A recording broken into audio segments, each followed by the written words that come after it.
Kaixo,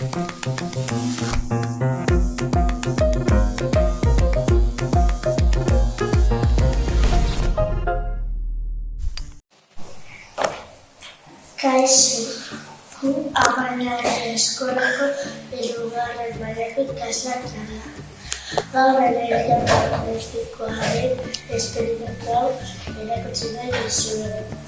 Jolasaren bidez, energia magnetikoa nola funtzionatzen duen ikusiko dugu.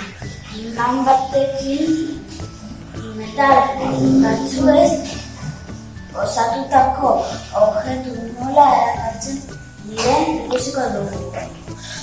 Txanpon batzuekin proba eginez ikusiko dugu. Iman ez dituela metal guztiak erakartzen. Adibidez, 1, 2 eta 5 zentimoko txanponak barruan altzairua dute eta kanpotik urrezko geruza imanek ez dute korrea erakartzen, baina altzairua bai. 10, 20 eta 50 zentimoko txanponak aldiz kobre, aluminio, zink eta estainozko elazio edo nahasketa batez osatua daude, eta horiek ere metala badira ere, imanak ez ditu erakartzen. Orain daukagun materialarekin frogatuko dugu. Behar dugun material aurrengo hau da.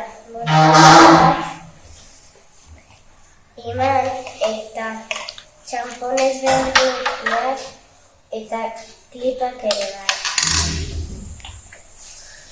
Orain esperimentua egingo dugu. Adibidez, proba egingo dugu 5, 2 eta 1 zentimoko arekin.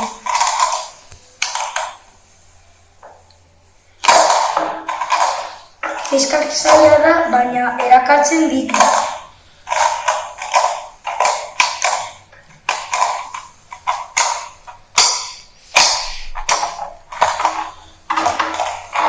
Ja atera du 2 zentimoko txanpona. Eta orain bestea.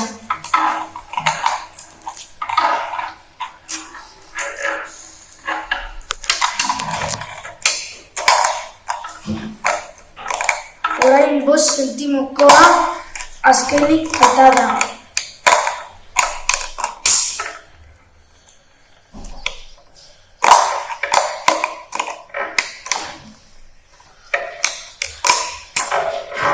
Eta orain txanponak erabiliko dugu 10 eta 50rekin.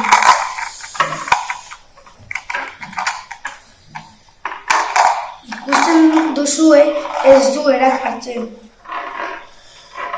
Eta orain azkenik kliparekin proba egingo dugu.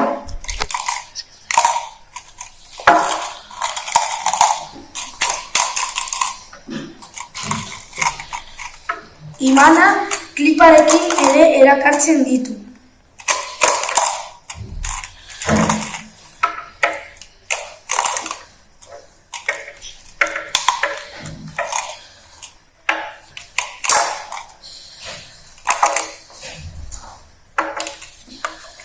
Hau izan da gure esperimentua.